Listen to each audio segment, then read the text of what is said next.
dentro de la planificación. O sea, está en esta primera gran esfera que nosotros encontrábamos y lo tenemos en el ADAMS perfectamente descrito, y lo vimos la clase pasada, y lo vimos a principio de clase, y lo vamos a ver durante todo el año.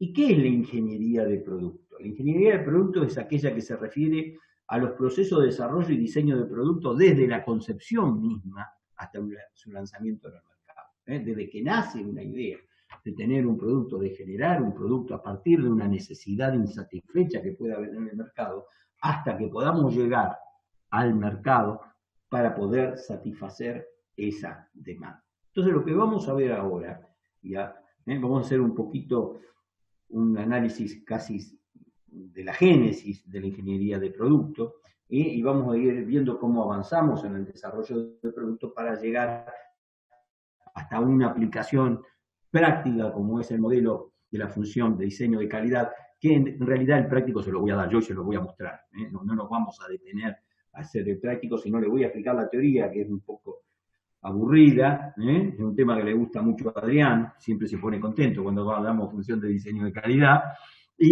pero bueno, vamos a ver si lo podemos matizar con una plantilla de Excel donde vamos a explicar cómo es o cómo se aplica la función de modelo de calidad. Ideal para el miércoles a las 11. Sí, ideal, 10:30 de la noche, explicar función de diseño, no, lo vamos a dejar para el jueves, función de diseño.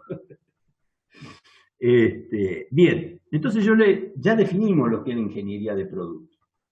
Entonces, nosotros decíamos que el producto era un conjunto de bienes físicos y servicios brindados por una empresa para ser vendidos. Básicamente, esa es la definición que nosotros estábamos dando, ¿no? Pero nos vamos a encontrar con un montón de definiciones de producto, y una que a mí me gustó y que encontramos por ahí es aquella que dice que es un paquete de satisfacciones que comprende bienes físicos y servicios. O sea, habla de paquete de satisfacciones. ¿Satisfacciones para quién? Para quien lo va a consumir. ¿Para quién? Para el mercado. ¿Para quién? Para quien me lo está demandando. Ahora, es imposible entender lo que es un producto si lo queremos tomar como un producto puro o como un servicio puro. No existe el producto puro o el servicio puro, ya no existe más. El mercado, la demanda que nosotros tenemos es de una permanencia absoluta en cuanto a que el paquete tangible tenga que estar acompañado de la intangibilidad del servicio.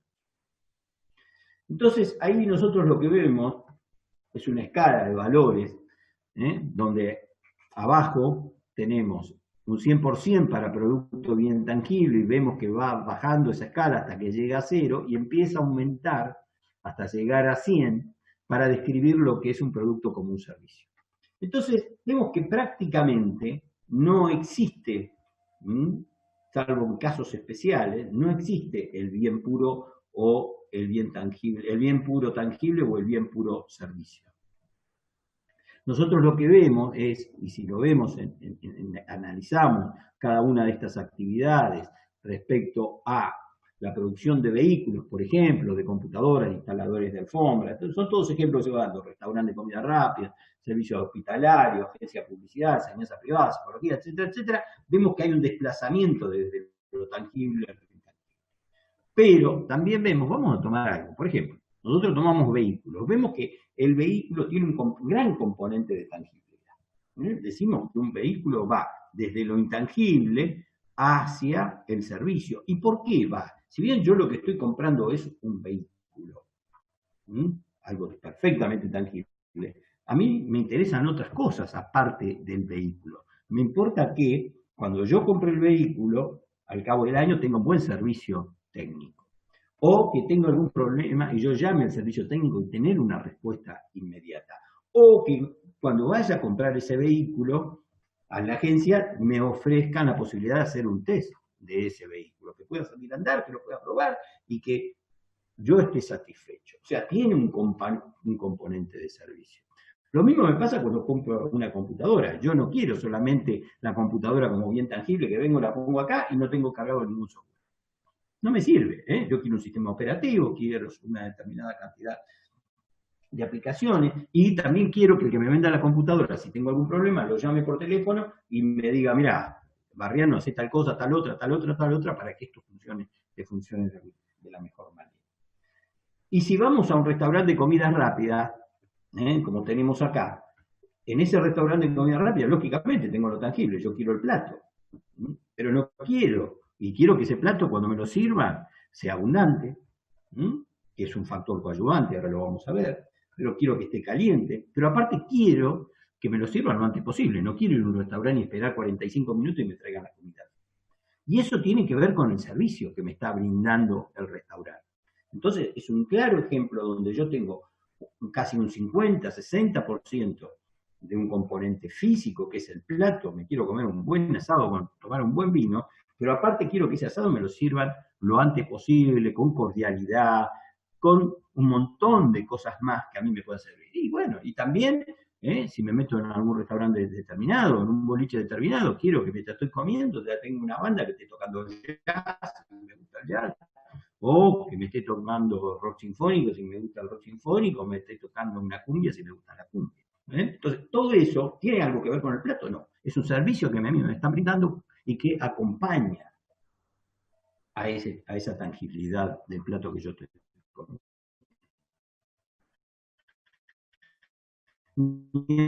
Hablar de un servicio hospitalario. El servicio hospitalario es un servicio, a la redundancia, pero también yo quiero tener un servicio hospitalario donde tenga habitaciones con mucha comodidad, tenga médicos que tengan prestigio, que si me tengo que hacer un diagnóstico me lo pueda hacer en el mismo hospital y no tenga que tener un traslado a otro hospital para hacer una mamografía o para hacer una resonancia magnética o para hacer algún tipo de diagnóstico que se necesita de equipamiento especial. Y todo eso tiene un componente de tangibilidad. Y en el otro extremo, nos vamos, por ejemplo, ahí en este caso se menciona a un psicólogo, donde tengo, ¿qué necesito yo de tangible para un psicólogo? Porque lógicamente que voy a tener que tener una sala donde me va a recibir, una infraestructura mínima, pero ¿qué necesito? 2 sillas y una hora y media, 1 hora, 45 minutos, nunca fui un psicólogo, pero me lo imagino, me cuentan, 45 minutos de sesión, 1 hora de sesión, donde estamos hablando y tratando de ayudarme para salir de algún hecho que me está produciendo un trastorno, entre comillas, o no, pero es una ayuda terapéutica. Entonces, ahí tengo un componente básico de servicio. Ahora, de mayor cantidad de servicio. Y vuelvo a decir, y en otro extremo tengo vehículo, pero puedo pensar, a ver, ¿qué componente de servicio tiene un paquete de sal? Y nada, yo compro un paquete de sal y me lo llevo a mi casa y uso la sal. Y ¿qué servicio? Y bueno, por ahí tiene un 0800 porque encontré una cucaracha dentro del paquete. Bueno, ahí atrás me están diciendo, te estoy ofreciendo un servicio consumidor. O sea, hasta la sal tiene un pequeño componente de servicio. Entonces, tengamos en cuenta esto, que es muy importante, que tiene que ver con que nunca vamos a encontrar un bien tangible 100% o algo que tenga que ver con los servicios 100%. Definido esto, entendido esto, que ese producto es un conjunto de bienes físicos y servicios, que va a estar dado por una organización, por una empresa, que va a ser vendido o no, porque por ahí, como venimos diciendo, puede ser una ONG, o puede ser un servicio educativo, un servicio de enseñanza, vendido o no, para los que estudiamos operaciones, va a responder a una determinada demanda del mercado. Bien, entonces, nosotros lo primero que tenemos que pensar es cuál es el punto de partida para el desarrollo del nuevo producto. Y ahí hay distintas bibliografías, pero una bibliografía bastante interesante, que es una bibliografía que está tomada de la escuela de Harvard, ¿no es cierto? Que habla específicamente de dónde tengo que yo partir. Habla de que 2 aspectos que son fundamentales. Uno tiene que ver con la creatividad y el otro tiene que ver con la innovación. Nosotros podemos ser muy creativos, porque todo el mundo imagina cosas. Nosotros vivimos permanentemente imaginando cosas y viendo cosas que nos gustaría. El problema es que muchas veces esas cosas son difíciles de llevar a la realidad. Y ahí entra lo que se denomina la innovación, que es hacer cosas nuevas. Entonces, una cosa es imaginar Y otra cosa, eso que vos imaginás poderlo llevar a la práctica. Para eso hay que tener una alta dosis de emprendedor y para eso hay que tener una palabra que se llama riesgo. Hay que saber asumir riesgo, porque la innovación implica asumir una cantidad de riesgos que son muy importantes. Lógicamente, que las organizaciones, cuanto más grandes sean, más posibilidades tienen de asumir riesgos. Si vos sos un pequeño emprendedor y querés asumir riesgos con un capital muy bajo y perdés lo poco que tenés, evidentemente que se te va a hacer muy difícil, ¿no es cierto? Entonces, la innovación es, en consecuencia, importante pero riesgosa. Eso es lo que nos tiene que quedar claro. No obstante ello, y debido a todo esto que estamos mencionando, la introducción de nuevos productos constituye una actividad que es imprescindible para poder sobrevivir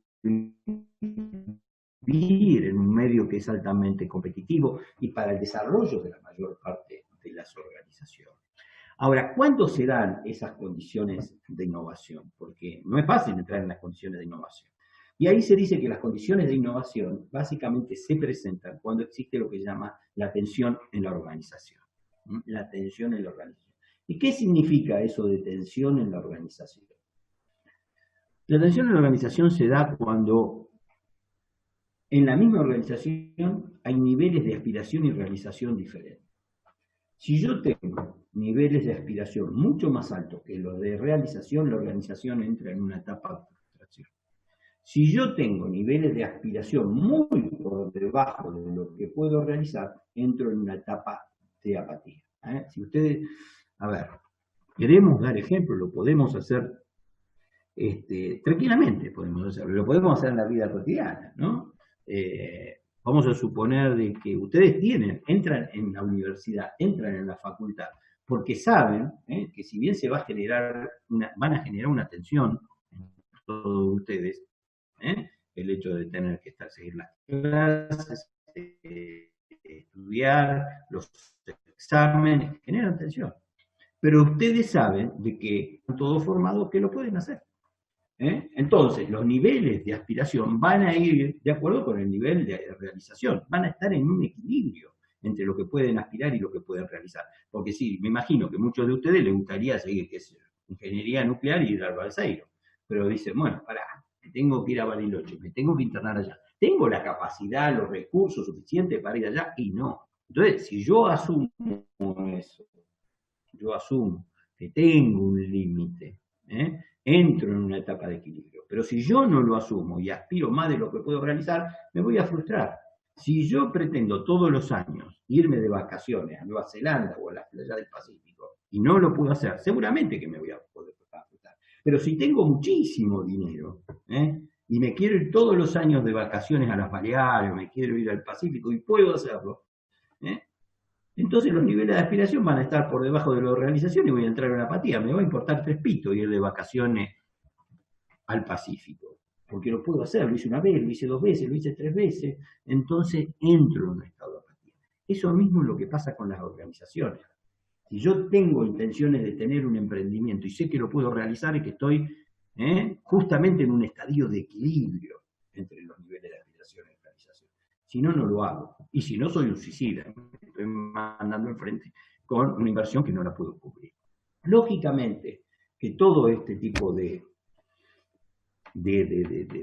análisis entre lo que se puede hacer y lo que no se puede hacer, tiene una fuerte implicancia que puede ser interna o externa. Y va a ser sobre, dentro de la organización, el producto mismo o sobre el proceso que yo necesito para poder obtener ese producto. Y esto va a tener un impacto, un gran impacto. ¿Sobre qué? Y lógicamente que el impacto lo va a hacer sobre el mercado o sobre los sistemas productivos.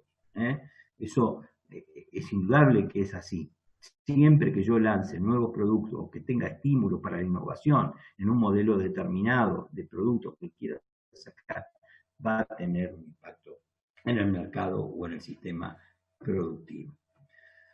Entonces, yo puedo categorizar, acuérdense entonces, 2 palabras clave, creatividad e innovación. Ahora, ¿cómo puedo yo categorizar los distintos estadios de la innovación? Y es un tema interesante, ¿no es cierto? Porque básicamente Hay autores que hablan de que la innovación tiene 4 estadios. Uno, y lo relacionan con el impacto que puede tener el sistema productivo, o el impacto que puede tener en el mercado, o el impacto en el sistema productivo, o el impacto que puede tener en el mercado. Y como vemos en ese gráfico, básicamente tenemos 4 estadios. Un estadio que nosotros llamamos fase arquitectural, otro que se llama de creación de nichos, otro que es de innovación corriente, y por último, un cuarto estadio que es lo que se denomina la fase revolucionaria. Bueno, los autores que hicieron un análisis de estas categorías de innovación son de la Escuela de Negocios de Harvard, ¿no es cierto? Y por eso, de alguna manera, es la que más ha trascendido en los años en las escuelas de negocios.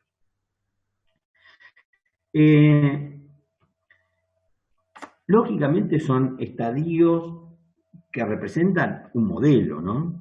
Los 4 cuadrantes ahí son resultantes que se corresponden con etapas más comunes que hay en la innovación de productos y en los procesos.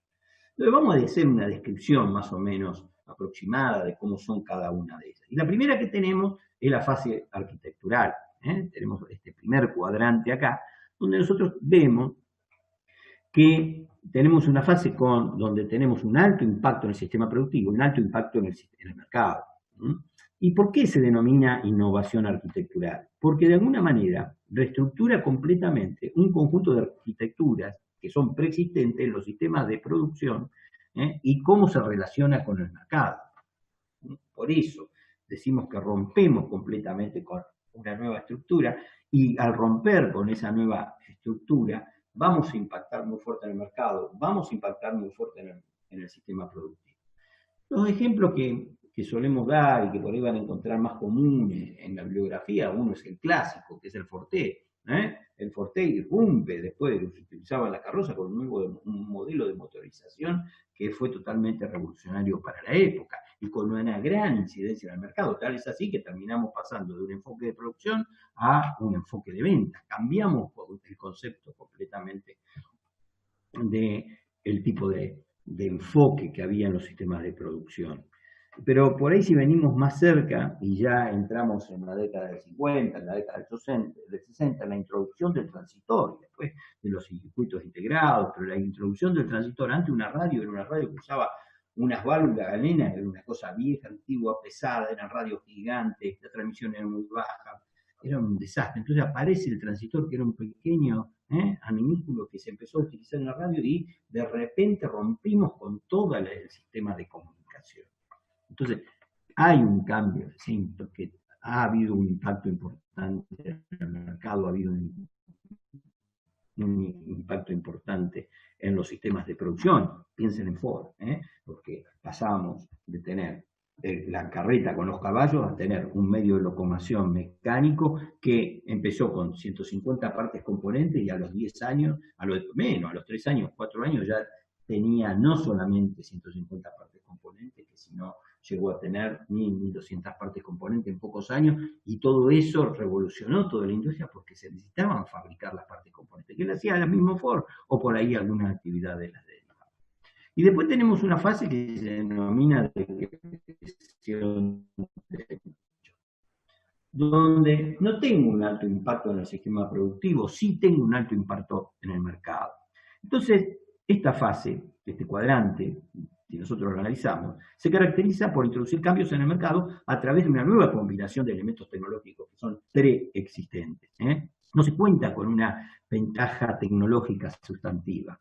El ejemplo más común que puedo tener, hoy está en la bibliografía, son, por ejemplo, la introducción de los Walkman. O sea, yo llevo la música que antes la tenía en el famoso tocadiscos hace muchos años, o en el fonógrafo hace más, la estoy llevando a los oídos. O sea, la tecnología que yo tengo es la misma, pero ¿qué hago?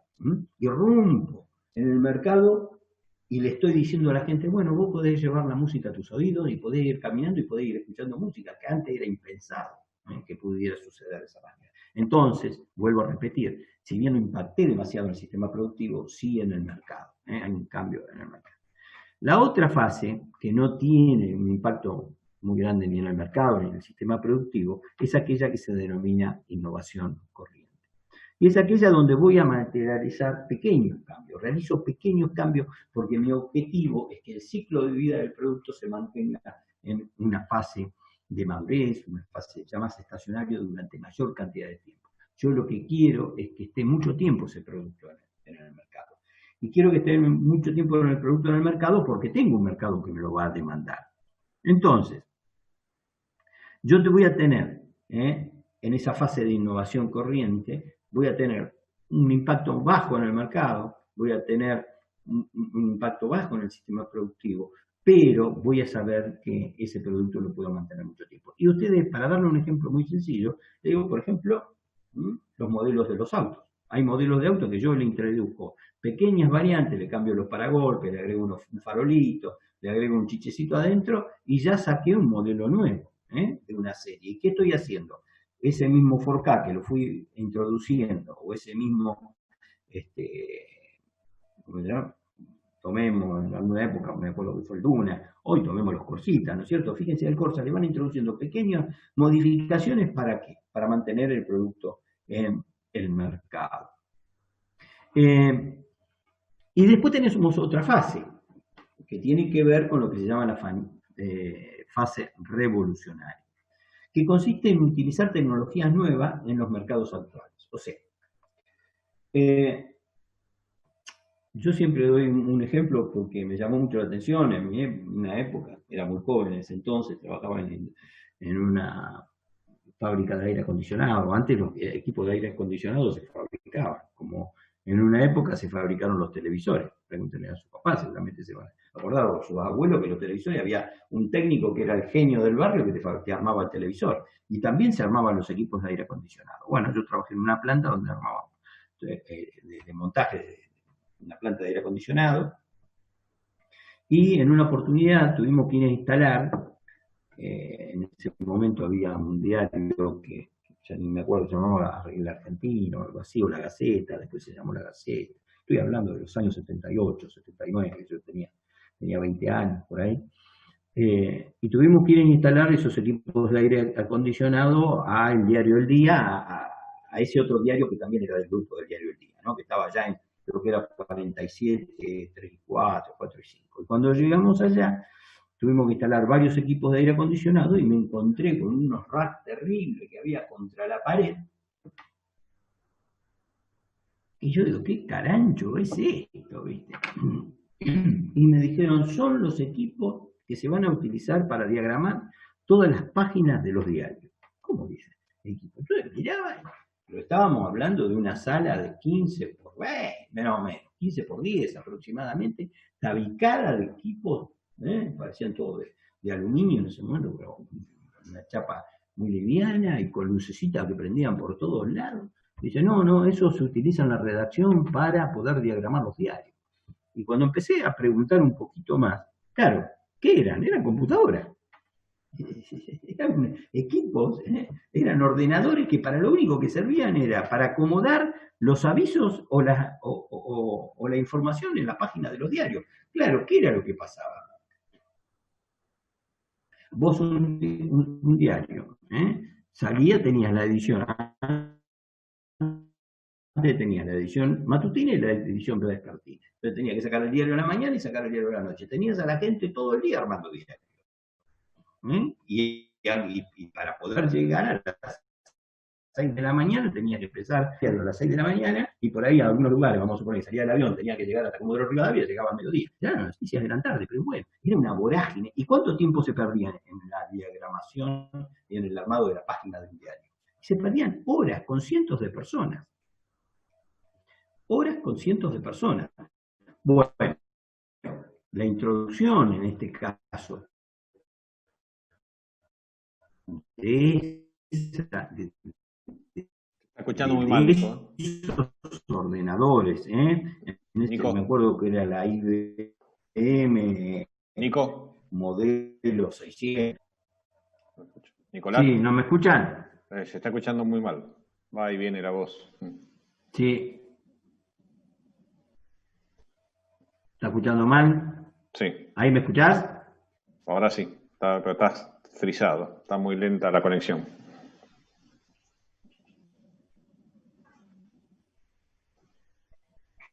Calienta y la conexión. ¿Para qué voy a...? Espérenme un cachito. Si querés, faltan 9 minutos. ¿Querés que hagamos la última reinicio?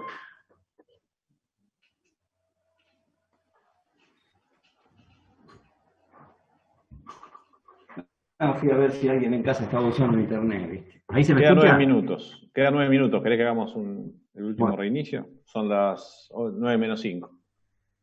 A ver si se mejora. Dale, hacemos un último reinicio. A ver si se mejora la conexión. Sí, y de paso voy a ver a mi